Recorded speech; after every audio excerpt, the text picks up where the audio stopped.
मैं देख रहा हूँ चल रहा है इस स्लाइड में, अभी थोड़ी देर में फिर आएगा, तो इसके बारे में थोड़ा बताइए। 3 करोड़ निधि प्रयास, डिपार्टमेंट ऑफ साइंस एंड जो लोग यहाँ पे अपना स्टार्टअप्स जो है शुरू करना चाहते हैं, आवेदन करना चाहते हैं, उनके लिए क्या प्रक्रिया क्या है, और दूसरी चीज़ की क्या कोई चयन प्रक्रिया से भी उनको गुजरना पड़ता है? जी, सो हमारे जीएल बजाज के स्टूडेंट ही इसमें स्टार्टअप में आ सकते हैं, या कहीं से देश के किसी भी हिस्से से कोई भी आ सकता है? हमारे यहाँ जो 90 स्टार्टअप। नमस्कार दोस्तों, स्वागत है आपका ग्रेनो न्यूज़ में। मैं हूं Rohit Priyadarshan.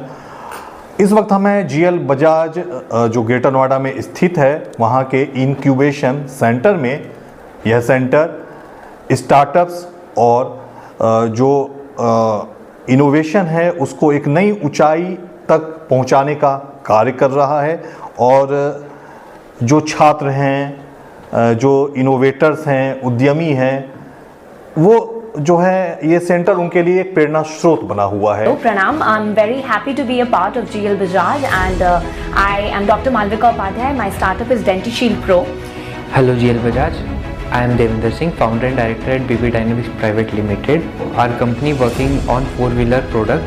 Hi, my name is Ashish Kushwaha. I am glad that GL Bajaj Institute has invited to me. This incubation center is very helping and supporting for the startup. They provide a different connect. They call the industry experts. Hello everyone, I am Sachin Jain. I am founder of iPanel Clean Solar Private Limited. iPanel Clean is world's first waterless and less water washing machine for the solar panels. Hello everyone, my name is Nilesh Mishra. I am BTech Mechanical final year student. I got a chance to showcase my startup at Bharat Mandapam.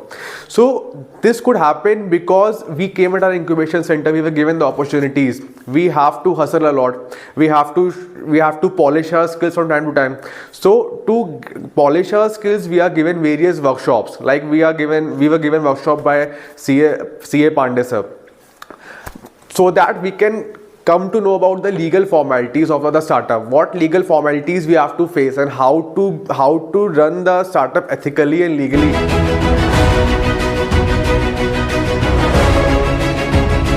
अभी हमारे साथ हैं इस incubation centre के head doctor Purnendu Shekhar Pandey, जिनसे हम जानेंगे कि जो स्टार्टअप्स हैं उनको उनकी मंजिल तक पहुंचाने में वो किस तरह से उनका यह सेंटर मदद कर रहा है। स्वागत है डॉक्टर पूर्णेंदु शेखर पांडे जी।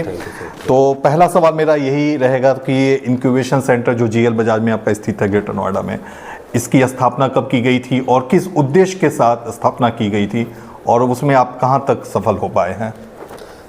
सर धन्यवाद। ये इकोसिस्टम एंटरप्रेन्योरशिप का जीएल बजाज में जब से कॉलेज स्थापित हुआ तब से बना हुआ था।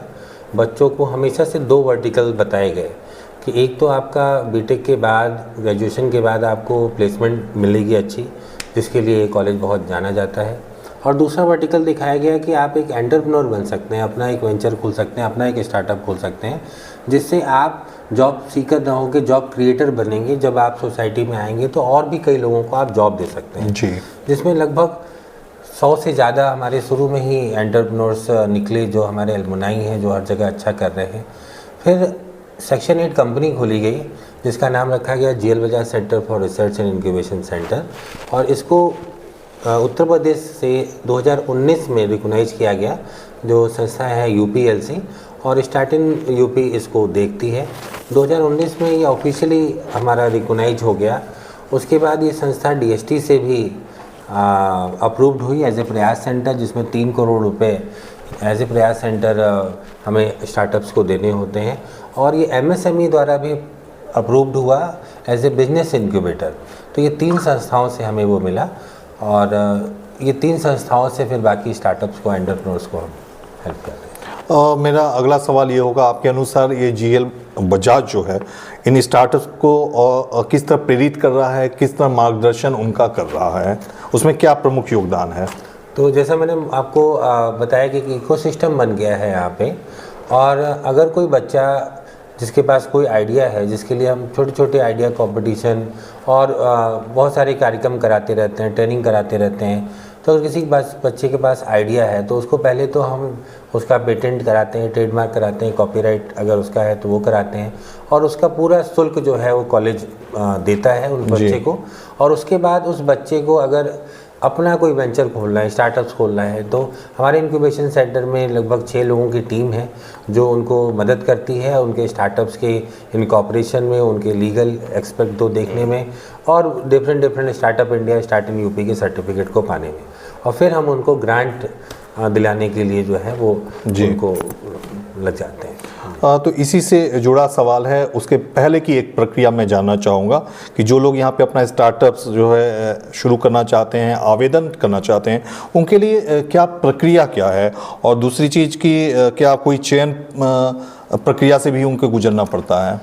जी, सो हमारे इंक्यूबेशन सेंटर के वेबसाइट पे हमने एक अप्लाई फॉर स्टार्टअप का एक फॉर्म दिया हुआ है, और वहाँ पे वो अपने सारे डॉक्यूमेंट अपलोड करते हैं, भरते हैं, और फिर उसके बाद हम उनको जो है एक ऑनलाइन इंटरव्यू के द्वारा हम उनको अपने यहाँ ऑनबोर्ड करते हैं उनके रिक्वायरमेंट को देखते हुए। और अगर सिर्फ किसी को लीगल एक्सपर्ट का वो चाहिए होता है, मेंटरशिप चाहिए होती है, तो हम वो वहाँ पे वो देते हैं। किसी स्टार्टअप्स को फिजिकल स्पेस भी चाहिए होता है, मेंटर्स भी चाहिए होता है, तो वो सारा रिक्वायरमेंट देखकर हम अपने एक ऑनलाइन उनसे मिलकर फिर उसके बाद हम अपने यहाँ ऑनबोर्ड करते हैं। मेरा अगला प्रश्न इसी प्रश्न से संबंधित है, इसको थोड़ा और विस्तार से आप चाहे तो बता सकते हैं कि किस तरह का संसाधन उपलब्ध आप यहाँ पे कराते हैं स्टार्टअप्स को, और उनको प्रेरित किस तरह से करते हैं, और संसाधन एक बहुत अहम चीज़ है। जी, तो मैं बताऊं, अगर किसी स्टार्टअप्स को सबसे पहली नीड है आज के टाइम में कि उसका स्टार्टअप बहुत सक्सेसफुली इनकॉर्पोरेट हो जाए, उसको कोई लीगल प्रॉब्लम ना हो, तो उस लीगल प्रॉब्लम में जो हो सकती है, जो हमने केस स्टडी देखी है, उस हिसाब से हम उसको पहले ही मेंटर कर देते हैं कि आपको ये पैरामीटर्स देखने पड़ेंगे, आपको अपना आइडिया पेटेंट कराना पड़ेगा, और किसी फिजिकल स्पेस में जो हमें उनको ऑफिस स्पेस चाहिए, इंटरनेट चाहिए, कैफेटेरिया चाहिए, ट्रेनिंग रूम चाहिए, और जो भी वर्चुअल कॉन्फ्रेंसिंग के लिए जो चीज़ें चाहिए वो हम देते हैं। समय समय पे हम उनकी नेटवर्किंग अपॉर्चुनिटी के लिए बड़े जो एंटरप्रेन्योर्स हैं उनको बुलाते रहते हैं और उनसे एक नेटवर्किंग कराते रहते हैं। साथ ही में जो अगर स्टार्टअप है, जो इनिशियल लेवल पे अगर कोई टेक स्टार्टअप है, उसको अगर कोई मैनेजमेंट का बच्चा चाहिए तो उससे हम कनेक्ट करा देते हैं। लगभग 400 बच्चे हमारे कॉलेज के पढ़ते स्टार्टअप्स के साथ काम कर रहे हैं, और कुछ ऐसे भी बच्चे हैं जिन्होंने फर्स्ट ईयर सेकेंड ईयर में भी स्टार्टअप खोल दिया है। तो उनको हम किस तरह से हेल्प करें और कॉलेज किस तरह से हेल्प करें, वो कॉलेज पूरी तरह से मदद करता है कि उनकी अटेंडेंस को देखते हुए, उनके संडे को देखते हुए। और ये सेंटर न सिर्फ कॉलेज के लिए बना है, ये सेक्शन 8 कंपनी है, ये इसमें हमारे पूरे पैन इंडिया से 90 स्टार्टअप्स हैं, और ये लगभग इस 90 में से 33 स्टार्टअप उत्तर प्रदेश सरकार से, एमएसएमई से, युक्ति से, डीएसटी से, अलग अलग ऑर्गेनाइजेशन से कुछ सीड सपोर्ट ग्रांट इन्होंने ले रखा है। कुछ 3 करोड़ भी मैं देख रहा हूँ चल रहा है इस स्लाइड में, अभी थोड़ी देर में फिर आएगा, तो इसके बारे में थोड़ा बताएं। ये 3 करोड़ निधि प्रयास department of science and technology की एक स्कीम है प्रयास सेंटर, जिसमें हमें लगभग 5 साल के लिए प्रतिवर्ष 60 लाख रुपए के, उससे 5 साल के लिए 3 करोड़ रुपए का एक अनुमोदन मिला है, जिसमें हर साल 60 लाख रुपए प्रयास सेंटर में खर्च करने होते हैं। और ये पैसा सिर्फ हार्डवेयर बेस्ड प्रोटोटाइप स्टार्टअप को दिए जाते हैं, जिसमें हर साल हम कॉल फॉर एप्लीकेशन निकालते हैं और पूरे इंडिया से इसके एप्लीकेशन आते हैं। इस साल भी हमने इसका कॉल फॉर एप्लीकेशन निकाला था। तो हर साल हम लगभग 50 लाख रुपए स्टार्टअप्स को जो हार्डवेयर पे काम कर रहे हैं वो देते हैं, और ये बहुत बड़ी उपलब्धि थी, क्योंकि 2022 में 14 ही पूरे इंडिया में 14 सेंटर बनाए गए थे, उसमें से एक सेंटर जो है जीएल बजाज चयनित हुआ था। बहुत बढ़िया। अगला सवाल डॉक्टर साहब मेरा ये रहेगा कि वर्कशॉप, ट्रेनिंग जैसे भी कोई प्रोग्राम आप आयोजित करते हैं? जी, तो हम लोग समय समय पे हमारे पास एक आईआईसी है जिसमें हम अच्छा स्टार रैंकिंग शुरू से ही लेते हैं, इंस्टीट्यूट इनोवेशन काउंसिल, उसके साथ टाई अप करके और सेंटर के साथ टाई अप करके हम हमेशा एक एंटरप्रेन्योरशिप और इनोवेशन पे प्रोग्राम कराते रहते हैं। साथ ही में department of science and technology से लास्ट 2 साल से हमें एंटरप्रेन्योरशिप डेवलपमेंट प्रोग्राम करने के लिए ग्रांट भी मिलते हैं, जिसमें हम 4 हफ्ते, 6 हफ्ते और 2-2 हफ्ते का प्रोग्राम हमें कराना होता है। ये वर्कशॉप कराना होता है, जिसमें सिर्फ जो बडिंग एंटरप्रेन्योर्स हैं उनके लिए हम कराते हैं। और इस बार हमारे वाइस चेयरमैन सर और सेंटर के जो डायरेक्टर हैं श्री पंकज अग्रवाल सर का जो विज़न था उसमें ये है कि हम फर्स्ट ईयर से बच्चों को काम करें, फर्स्ट ईयर से हम एंटरप्रेन्योर्स को फ़िल्टर करें, और जो बच्चे एंटरप्रेन्योरशिप पे काम कर रहे हैं उसको हम किस तरह से उनकी उस तरह से हेल्प करें और एकेडमिक्स को भी उनका बैलेंस करें, जिसमें बच्चों के पास फर्स्ट ईयर से ही 2 पाथ हो और जिस भी पाथ पे वो ज़्यादा अच्छी तरह से चल पाए वो उसमें वो चल सके। थोड़ा मैं और समझना चाहूँगा, तो इस तरह के जो वर्कशॉप है, ट्रेनिंग प्रोग्राम है, उससे कैसा लाभ मिलता है बच्चों को? किस तरह से उनकी कंपनी को, उनके स्टार्टअप्स को लाभ क्या मिलता है? बिल्कुल, क्योंकि अगर हम कोई भी कंटेंट ज़िंदगी में सुनते हैं, देखते हैं, तो उससे कुछ ना कुछ तो हम सीखते हैं। तो जब कोई हमारे एक्सपर्ट आते हैं और ट्रेनिंग के बारे में बात करते हैं, एंटरप्रेन्योरशिप के बारे में बात करते हैं, अपना रियल केस एग्जांपल बताते हैं, तो उसमें बच्चे को कोई ना कोई पॉइंट उस 1-2 दिन 15 दिन की वर्कशॉप में कुछ ना कुछ उसको मिलता है। और जिसका जो भी डोमेन होता है, जैसे एग्रीकल्चर में 18 से ज़्यादा सेक्टर्स हैं जिसमें बच्चे काम कर सकते हैं, IoT है, 5G है, नेक्स्ट जनरेशन, तो इन सब चीज़ों की जो वर्कशॉप बच्चे करते हैं या स्टार्टअप्स करते हैं तो उनका माइंड थोड़ा सा और शार्प होता है, उन्हें लगता है कि नहीं ये प्रॉब्लम भी हम सॉल्व कर सकते हैं, तो उसको रिलेट कर पाते हैं और फिर वो अपने जो भी इनर प्रॉब्लम्स हैं उसके ऊपर वो और काम कर सकते हैं, जिसके लिए हमारे पास एक मेंटर का पूल है और उससे करते रहते हैं। और अभी AKT यूनिवर्सिटी ने भी अगस्त में बहुत ही अच्छा एक वो काम किया है, जिन्होंने ये कहा है कि अब second year, third year, fourth year में जो बच्चा मिनी, माइनर और मेजर प्रोजेक्ट कर रहा था उसकी जगह पैरेलली वो चाहे तो एक एंटरप्रेन्योरशिप पे भी काम कर सकता है, स्टार्टअप के साथ काम कर सकता है, अपना वेंचर खोल सकता है, और उसके बाद जो है वो अगर खुद कंपनी खोल लिया और 2 लोगों को रोज़गार भी दे दिया, तो जो ओवरऑल 13 क्रेडिट था यूनिवर्सिटी का जो बच्चों को सिर्फ प्रोजेक्ट बनाने मिलता था, तो वो आइदर वे में कर दिया उन्होंने, या तो बच्चा हार्डवेयर प्रोजेक्ट बनाए या खुद का एक अपना वेंचर बनाए। तो इससे जो बच्चों को प्रेरणा मिल रही है, अब बहुत सारे बच्चे उत्साहित हो रहे हैं और स्टार्टअप की तरफ भी वो जाएंगे। जी बिल्कुल। तो जो आपके सेंटर में जो स्टार्टअप्स हैं, जो निवेशक हैं, उद्यमी हैं, तो उनको क्या नेटवर्किंग का भी अवसर मिलता है? जी, जैसा मैंने बताया कि हर मंथ हम सैटरडे को सारे स्टार्टअप्स के साथ एक नेटवर्किंग लंच रखते हैं, जिसमें हम जो हमारा अलग अलग इंडस्ट्री के साथ कोलैबोरेशन है उनको हम बुलाते हैं और आपस में इन लोगों को कनेक्ट कराते हैं। हमारे कुछ स्टार्टअप्स को इन्वेस्टर्स से भी काफ़ी पैसे मिल चुके हैं इक्विटी बेस पे, और हमारे कॉलेज ने भी 2 करोड़ का कॉर्पस फंड किया हुआ है। जो बच्चा कुछ करना चाहता है उसको हम कुछ सपोर्ट करते हैं कॉलेज की तरफ से भी, और जैसा मैंने बताया गवर्नमेंट ग्रांट तो हो ही रहा है।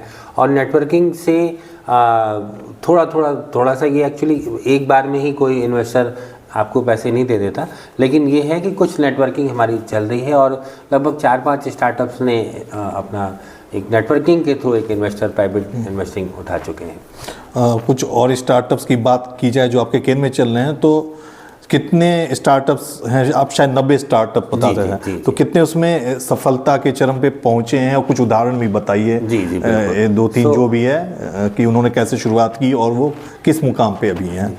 तो मेरा व्यक्तिगत मानना तो ये है कि जो स्टार्टअप बना लिया वो सक्सेसफुल हो गया, क्योंकि उसने ज़िंदगी में बहुत बड़ा रिस्क लिया है। वो डेली पैटर्न जो नौकरी का था उसको रिस्क लेकर उसने नौकरी न चूज़ कर कंपनी खोली है, खुद के लिए एक रिस्क लिया, तो वहीं पे सक्सेसफुल हो गया। अब जब वो सक्सेसफुल हो गया या सक्सेसफुल की सीढ़ी पे चल रहा है, ये सच है कि बहुत सारे स्टार्टअप सक्सेसफुल नहीं हो जाते हैं, लेकिन जो डेडिकेटेड हैं, जो उस पर काम कर रहे हैं, जो डूब चुके हैं इस इकोसिस्टम में, वो ज़रूर सक्सेस पाते हैं। हमारे एक स्टार्टअप हैं अभिषेक अग्रवाल जी, मालिका का प्राइवेट लिमिटेड उनकी कंपनी है। तो कोविड के टाइम में उन्होंने सोच लिया था कि हमें स्टार्टअप बंद करना है, और ऑल ऑफ सडन UPLC से उनको मार्केटिंग का ग्रांट मिलता है और फिर से वो खड़े हो जाते हैं, और अभी लगभग 2-2.5 करोड़ रुपए के रेवेन्यू में वो आ गए। ऐसे हमारे एक निधि प्रयासी है, उनको अभी रिसेंटली 2-3 गवर्नमेंट से, सेंट्रल गवर्नमेंट से लेटर ऑफ इंटेंट मिला है, जबकि उनको 20-22 करोड़ रुपए का उनको ऑर्डर मिल गया। बहुत सारे स्टार्टअप हैं जिनको इन्वेस्टर अलग अलग प्लेटफॉर्म पे मिले हैं, बहुत सारे अवार्ड्स मिले हुए हैं, और तो बहुत सारी चीज़ें वो चल रही हैं, और लगभग 20-22 स्टार्टअप्स जो हैं वो ग्रेजुएट हो गए और अच्छा काम करने लगे, मार्केट में आने लगे। और कुछ स्टार्टअप जो हैं वो 90 करोड़ के रेवेन्यू में चले गए। तो बहुत अच्छा वो सा। तो मैं अभी जो बता रहा था, जिसको ऑर्डर मिला उसने वुमेन सेफ्टी पे भी काम किया। काफ़ी लोग ई-कॉमर्स पे भी काम कर रहे हैं, कुछ 3D प्रिंटिंग से कुछ डिवाइसेस बना के मार्केट में सेल कर रहे हैं। डिफरेंट गवर्नमेंट जो है वो ट्रेड शो कराती रहती है। तो ट्रेड शो में भी, लास्ट ट्रेड शो में हमारे की स्टार्टअप को लगभग 2.5 करोड़ रुपए का ऑर्डर मिला। तो ट्रेड शो भी बहुत बड़ा प्लेटफॉर्म है हमारे स्टार्टअप्स के लिए। जी। सो ये सारी चीज़ें हो रही हैं जो इकोसिस्टम में बहुत लाभप्रद हैं स्टार्टअप्स के लिए। ये सफलता के चरम पे पहुंचे हैं तो इसमें निश्चित रूप से आपकी भी मेहनत है, सेंटर की भी मेहनत है। तो मैं फिर ये जानना चाहूँगा कि ये स्थापित ये जो हुए हैं जिस तरह से, तो उसमें आप क्या मानते हैं, क्या आपकी तरफ से किया गया कि ये स्थापित हुए, क्या मदद की गई, क्या क्या पॉइंट्स रहे जीएल बजाज इंक्यूबेशन सेंटर के जो ये मुकाम पे स्थापित हुए हैं? ये तो सबसे बड़ी बात तो ये है कि एक section 8 company non profitable company होती है जिसको मैं आपकी खासियत पूछना चाह रहा हूँ आपके शब्दों में। जी। तो सबसे बड़ी खासियत तो ये है कि जो लीडर होता है ना, जो जिसका सेंटर होता है, जो डायरेक्टर्स होते हैं, उनका एक विज़न होता है जिसके ऊपर टीम काम करती है। जी। ये सेंटर इतना अच्छा चल रहा है ऐसा सबको लगने लगा, तो हमारा एक नया सेंटर बन रहा है 16,000 स्क्वायर फीट का, जिसमें लगभग 30 इंक्यूबेटर्स के लिए अलग अलग केबिन है। उसमें बहुत बड़ा इन्वेस्टमेंट है और वो सब प्राइवेट इन्वेस्टमेंट है, खुद ओनर का अपना इन्वेस्टमेंट है। सो वो सारा इसलिए हो पाया क्योंकि एक पॉजिटिव दिशा में एक सेंटर जा रहा है।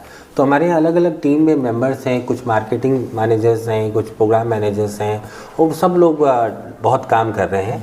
और सबसे अच्छा हमें लोग को ये लगता है कि जब भी कोई स्टार्टअप कुछ पाता है, कुछ भी सक्सेस पाता है, तो हम उन्हें बहुत एंजॉय करते हैं। जैसे कि स्टूडेंट जब बहुत बड़ी प्लेसमेंट पा लेता है या कोई स्टूडेंट IAS हो जाता है तो जो खुशी मिलती है, बिल्कुल वैसे ही हमें खुशी मिलती है जब कोई स्टार्टअप को बहुत बड़ा कोई ऑर्डर मिलता है। तो ये एज ए टीम वर्क। बिल्कुल। तो मेरा लास्ट क्वेश्चन ये रहेगा कि जो एप्रिसिएशन के लिए क्या आप किसी तरह का रिवार्ड या कोई सर्टिफिकेट ये भी प्रदान करते हैं? स्टार्टअप एक्चुअली बहुत ही मेहनत का काम होता है, तो उन्हें हम सिर्फ सर्टिफिकेट और मोमेंटो देकर अप्रिशिएट तो नहीं कर पाते। लेकिन हाँ, हम जब भी जो कोई भी प्रोग्राम कराते हैं तो जो हमारे ग्रेजुएट स्टार्टअप्स हैं या जो एग्जिस्टिंग स्टार्टअप्स हैं उन्हें हम मिलाते हैं और हम उनको पूरी वो रिस्पेक्ट देना चाहते हैं जो एक कंपनी के, बहुत बड़ी कंपनी के डायरेक्टर को दिए जानी चाहिए। भले वो स्टूडेंट क्यों ना हो, अगर वो डायरेक्टर बन गया किसी कंपनी का तो उसको हम पूरी इज्जत देते हैं। जब भी किसी प्लेटफॉर्म पे हम बुलाते हैं तो हम उसको वही रिस्पेक्ट देते हैं जो हम बहुत बड़ी कंपनी के ओनर को देते हैं। तो यही वो हमारे लिए डे टू डे लाइफ है। तो उसके लिए हम कोई ईयरली कुछ काम नहीं करते, लेकिन हर एक इवेंट में हम उन्हें बहुत अप्रेस करते हैं। और जैसा मैंने बोला कि स्टार्टअप अगर खोल लिया तो वही बहुत बड़ा रिस्क टेकर है, अगर वो रिस्क टेकर है तो बहुत अप्रिशिएबल है। ये शायद सेकंड लास्ट था। लास्ट मेरा ये पूछना है कि क्या जीएल बजाज के स्टूडेंट ही इसमें स्टार्टअप में आ सकते हैं या कहीं से देश के किसी भी हिस्से से कोई भी आ सकता है? हमारे यहाँ जो 90 स्टार्टअप्स हैं ये लगभग 18 अलग अलग डिस्ट्रिक्ट यूपी से हैं और लगभग 9 स्टेट्स के स्टार्टअप्स यहाँ इंक्यूबेटेड हैं। क्योंकि हमारे पास सेंट्रल के भी प्रोग्राम्स हैं, तो that program is for the pan India. So हर जगह से हमारे पास ये नहीं है कि जीएल बजाज का स्टूडेंट ही इसमें ऐसा नहीं है, कहीं से भी कोई भी, और उसका प्रोजेक्ट अच्छा हो, जो आपके जो मापदंड है उसके अनुरूप वो निकलता है तो आप उसे चयनित करते हैं, उसको प्रमोट करते हैं। तो आप थे डॉक्टर पूर्णेंदु शेखर पांडे जी, और कोई मैसेज आप देना चाहते हैं हमारे माध्यम से तो आप दे सकते हैं हमारे व्यूअर्स को और उन्हें जो स्टार्टअप शुरू करना चाहते हैं।